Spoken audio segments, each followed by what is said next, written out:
സഹായിക്കും. അങ്ങനെ അവർ വീണ്ടും എന്റെ സ്നേഹത്തിന്റെ മക്കളാകും. പ്രധാനമായും 7 കൂദാശകളാണ് ആ മാർഗങ്ങൾ. വീഴ്ചയ്ക്ക് ശേഷവും രക്ഷ പ്രാപിക്കാൻ ഏറ്റവും അധികം സഹായിക്കുന്നത് കുരിശാണ്. നിങ്ങൾ ആഗ്രഹിക്കുന്നുവെങ്കിൽ കുമ്പസാരം, കുർബാന എന്നീ കൂദാശകളിലൂടെ ഓരോ നിമിഷവും എന്റെ പുത്രന്റെ രക്തം നിങ്ങളിലേക്ക് ഒഴുകിക്കൊണ്ടിരിക്കും. പ്രിയമക്കളെ, കഴിഞ്ഞ 20 നൂറ്റാണ്ടുകളായി ഈ ദാനങ്ങൾ നിങ്ങളുടെ മേൽ സമൃദ്ധമായി ചൊരിയുകയായിരുന്നു ഞാൻ. പക്ഷേ എത്ര ദയനീയമായിരുന്നു ഫലം. നിങ്ങളെ നശിക്കാൻ അനുവദിക്കത്തക്ക വിധം കഠിനവും അചേതനവും ഉണർവറ്റതുമായ ഒരു ഹൃദയത്തിന്റെ ഉടമയാണോ ഞാൻ? അല്ല, അല്ല, അങ്ങനെ വിശ്വസിക്കരുത്. ഞാൻ ഉത്തമനായ പിതാവ്, സൃഷ്ടികളുടെ ദൗർബല്യങ്ങൾ അറിയുന്നവൻ. എന്റെ അടുത്തേക്ക് വരൂ. നിങ്ങൾ അനുദപിച്ചാൽ ഞാൻ ക്ഷമിക്കും. ഞാൻ നീതിമാനാണെന്നുള്ളത് നേര്. എന്നാൽ ഏത് കടവും വീട്ടാൻ സ്നേഹത്തിന് കഴിയുമെന്നതും നേര്. മക്കളെ, ഇത് ശ്രദ്ധിക്കൂ. നമുക്കൊരു താരതമ്യം നടത്താം. അപ്പോൾ നിങ്ങൾക്ക് എന്റെ സ്നേഹം ഉറപ്പായിക്കൊള്ളും. എന്നെ സംബന്ധിച്ചിടത്തോളം നിങ്ങളുടെ പാപങ്ങൾ ഇരുമ്പ് പോലെയും സ്നേഹപ്രവൃത്തികൾ സ്വർണം പോലെയുമാണ്. നിങ്ങൾ എനിക്ക് 1000 കിലോഗ്രാം ഇരുമ്പ് തന്നാൽ 10 കിലോഗ്രാം സ്വർണം തരുന്നത് പോലെയാവില്ലല്ലോ. അല്പം സ്നേഹം കൊണ്ട് വലിയ പാപങ്ങളും ക്ഷമിക്കപ്പെടും എന്നതാണ് ഇതിന്റെ സാരം. എന്റെ ഹൃദയം ഇതുപോലെയല്ലായിരുന്നെങ്കിൽ പാപം ചെയ്യുന്ന സന്ദർഭങ്ങളിലൊക്കെ ലോകത്തെ ഞാൻ നശിപ്പിക്കുമായിരുന്നു. എന്നാൽ ഓരോ നിമിഷവും അനുഗ്രഹങ്ങളും നന്മകളും വഴി എന്റെ സംരക്ഷണം പ്രകടമാക്കുകയാണ് ഞാൻ. ഇതിൽ നിന്ന് നിങ്ങൾക്കൊരു കാര്യം ഉറപ്പിക്കാം. എല്ലാ പിതാക്കന്മാർക്കും ഉപരി നിങ്ങളെ സ്നേഹിക്കുന്ന ഒരു പിതാവുണ്ടെന്ന്. ഒരിക്കലും ആ സ്നേഹത്തിന് വിരാമമിടാത്ത ഒരു പിതാവുണ്ടെന്ന്. ഞാൻ നിങ്ങളുടെ ഇടയിലേക്ക് വരുന്നത് 2 വിധത്തിലാണ്: കുരിശുവഴിയും കുർബാന വഴിയും. മക്കളുടെ ഇടയിലേക്ക് വരുവാൻ കുരിശിന്റെ വഴിയാണ് ഞാൻ സ്വീകരിക്കുന്നത്. കാരണം എന്റെ പുത്രനിലൂടെ നിങ്ങളെ രക്ഷിക്കാൻ ഞാൻ ഉപയോഗിച്ചത് കുരിശാണ്. നിങ്ങൾ പുത്രനിലേക്കും അവൻ വഴി എന്നിലേക്കും വരുവാൻ കുരിശല്ലാതെ മറ്റു മാർഗമൊന്നുമില്ല. കാരണം പാപം വഴി ദൈവത്തിൽ നിന്ന് സ്വയം അകന്നു പോയവനാണ് മനുഷ്യൻ. കുടുംബാംഗങ്ങൾക്കിടയിൽ സ്നേഹപിതാവിനെ പോലെയാണ് നിങ്ങളുടെ മധ്യേ പരിശുദ്ധ കുർബാനയിൽ ഞാൻ വസിക്കുന്നത്. പുത്രൻ കുർബാന സ്ഥാപിക്കണമെന്ന് ഞാൻ ആഗ്രഹിച്ചു. അങ്ങനെ എല്ലാ സക്രാരികളും എന്റെ മക്കൾക്ക് നൽകാനുള്ള അനുഗ്രഹത്തിന്റെയും നിധിനിക്ഷേപങ്ങളുടെയും സ്നേഹത്തിന്റെയും സ്രോതസ്സുകളായി. എന്റെ ശക്തിയും അനന്തകാരുണ്യവും എന്നെന്നും ഭൂമിയിലെത്താൻ ഈ 2 മാർഗങ്ങളാണ് ഞാൻ സ്വീകരിക്കുന്നത്. എന്റെ പുത്രൻ യേശു മനുഷ്യർക്കിടയിൽ എന്നെ പ്രതിനിധാനം ചെയ്യുന്നു. അവനിലൂടെയാണ് ഞാൻ അവരിൽ നിരന്തരം വസിക്കുന്നതെന്ന് നിങ്ങളെ ബോധ്യപ്പെടുത്തിയില്ലേ? എന്റെ പരിശുദ്ധാത്മാവിലൂടെയും ഞാൻ നിങ്ങളുടെ മധ്യേ വാഴുന്നുണ്ടെന്ന് കാണിച്ചു തരാം. എന്റെ ദൈവത്വത്തിലെ ഈ 3-ാം ആളിന്റെ പ്രവർത്തനം നിശബ്ദമായിട്ടാണ് നടക്കുന്നത്. പലപ്പോഴും മനുഷ്യർ അതറിയുന്നതേയില്ല. എന്നാൽ എന്നെ സംബന്ധിച്ചിടത്തോളം സമുചിതമായ ഒരു ജീവിതമാണത്. സക്രാരിയിൽ മാത്രമല്ല, വരപ്രസാദാവസ്ഥയിലുള്ള എല്ലാവരുടെയും ആത്മാവുകളിൽ എന്റെ സിംഹാസനം സ്ഥാപിക്കാനും മക്കളെ സ്നേഹിക്കുകയും സംരക്ഷിക്കുകയും ചെയ്യുന്ന യഥാർത്ഥ പിതാവിനെ പോലെ അവിടെ എപ്പോഴുമായിരിക്കാനും ഞാൻ ആഗ്രഹിക്കുന്നു. എന്റെ ദൈവികവും പൈതൃകവുമായ ഹൃദയം നീതിമാന്മാരും പാപികളും ഉൾപ്പെടെ എല്ലാവരാലും അറിയപ്പെടാനും സ്നേഹിക്കപ്പെടാനും ബഹുമാനിക്കപ്പെടാനും ഞാൻ തീവ്രമായി അഭിലഷിക്കുന്നു.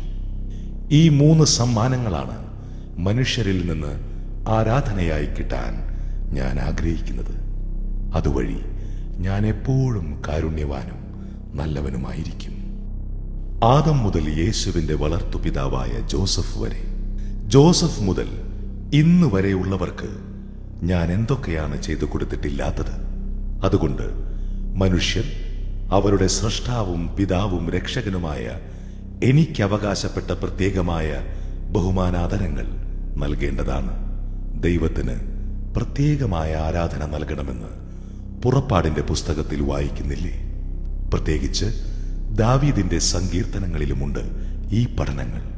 ഏകദൈവത്തെ മാത്രമേ സ്നേഹിക്കുകയും ആരാധിക്കുകയും ചെയ്യാവൂ എന്ന് മോശയ്ക്ക് കൊടുത്ത പ്രമാണങ്ങളിൽ ഞാൻ എടുത്തു പറഞ്ഞിരുന്നു.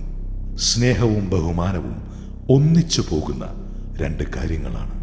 ഒട്ടേറെ അനുഗ്രഹങ്ങൾ നിങ്ങളുടെ മേൽ വർഷിച്ച എന്നെ നിങ്ങൾ പ്രത്യേകം ബഹുമാനിക്കണം. നിങ്ങൾക്ക് ജീവൻ നൽകവേ എന്റെ ഛായയിലാണ് ഞാൻ നിങ്ങളെ സൃഷ്ടിച്ചത്. അതുകൊണ്ട് എന്റെ ഹൃദയം പോലെ ഉണർവുള്ളതായിരിക്കണം നിങ്ങളുടെ ഹൃദയം. നിങ്ങളുടെ ഹൃദയം പോലെ എന്റെ ഹൃദയവും. ഞാൻ നിങ്ങൾക്ക് വാഗ്ദാനം ചെയ്തതെന്താണെന്നോ? നിത്യജീവൻ. എന്നെ എന്റെ പുത്രനിലൂടെ നിങ്ങൾ സ്തുതിക്കുന്നുണ്ടെന്ന് എനിക്കറിയാം. അവനിലൂടെ എല്ലാം എനിക്ക് സമർപ്പിക്കുന്നവരുമുണ്ട്. പക്ഷേ വളരെ കുറച്ചു പേർ മാത്രമേ അങ്ങനെ ചെയ്യുന്നുള്ളൂ. പുത്രനെ ബഹുമാനിക്കുന്നവർ എന്നെ ബഹുമാനിക്കുന്നില്ലെന്നല്ല പറയുന്നത്. തീർച്ചയായും നിങ്ങൾ എന്നെ ബഹുമാനിക്കുന്നുണ്ട്. കാരണം ഞാൻ അവനിലാണ് വസിക്കുന്നത്. അങ്ങനെ അവന്റെ പുകഴ്ചയ്ക്കുള്ളതെല്ലാം എന്റെയും പുകഴ്ചയ്ക്കുള്ളതാണ്.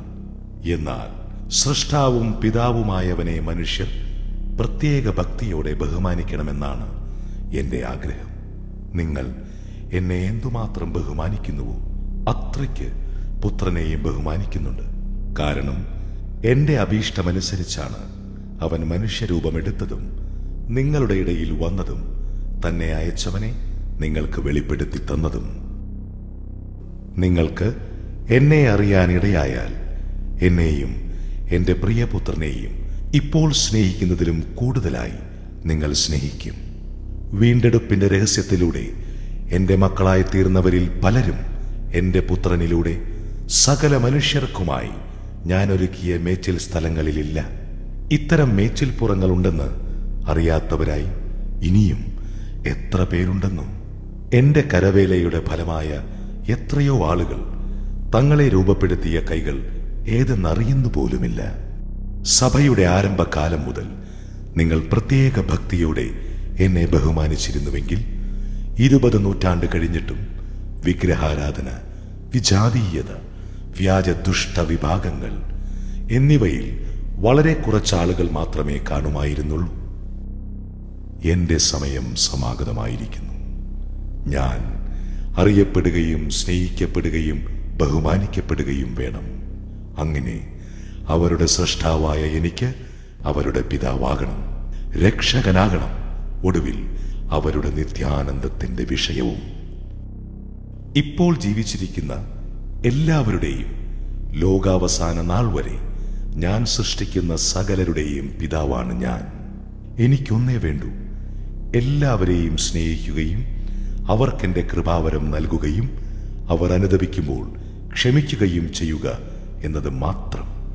എല്ലാറ്റിനുമുപരി നീതി കൊണ്ടല്ല, കരുണ കൊണ്ടാണ് ഞാൻ അവരെ വിധിക്കുന്നത്. അങ്ങനെ എല്ലാവരും രക്ഷിക്കപ്പെടണം, എന്റെ തിരഞ്ഞെടുക്കപ്പെട്ടവരുടെ ഗണത്തിൽ വരികയും വേണം.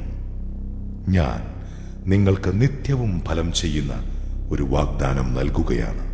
എന്നെ സ്നേഹവിശ്വാസങ്ങളോടെ പിതാവേ എന്ന് പേര് ചൊല്ലി വിളിച്ചാൽ നിങ്ങൾക്ക് വേണ്ടതെല്ലാം ഈ പിതാവിൽ നിന്ന് സ്നേഹകാരുണ്യത്തോടെ ലഭിക്കും. മനുഷ്യനെ സൃഷ്ടിച്ചതിന് ശേഷം അവന്റെ അടുത്ത് കഴിയുന്നത് ഒരു നിമിഷത്തേക്ക് പോലും ഞാൻ വേണ്ടെന്ന് വെച്ചിട്ടില്ല. ഞാൻ സമ്മാനിച്ച ഒരു കുഞ്ഞിനെ ഒരമ്മ സ്നേഹിക്കുന്നുവെങ്കിൽ ആ സ്നേഹത്തിലും ഉപരിയായ സ്നേഹമായിരിക്കും എനിക്കതിനോടുള്ളത്. കാരണം ഞാനാണ് അതിന്റെ സൃഷ്ടാവ്. സൃഷ്ടാവും പിതാവുമായ എന്നെ അത് ഓർമ്മിക്കുന്നില്ലെങ്കിലും ആ കുഞ്ഞിനെ ഞാൻ ഓർമ്മിക്കുകയും സ്നേഹിക്കുകയും ചെയ്യും. നിന്നെ സൃഷ്ടിച്ച് 15, 25, 30 വർഷം കഴിഞ്ഞാലും ഞാൻ നിന്നെ മറക്കുകയില്ലെന്ന് നിനക്കുറപ്പിക്കാം. അതിനാൽ വരിക, എന്നെപ്പോലെ മാധുര്യവും അനന്ത നന്മയുമുള്ളൊരു പിതാവിനെ നിനക്ക് വളരെ ആവശ്യം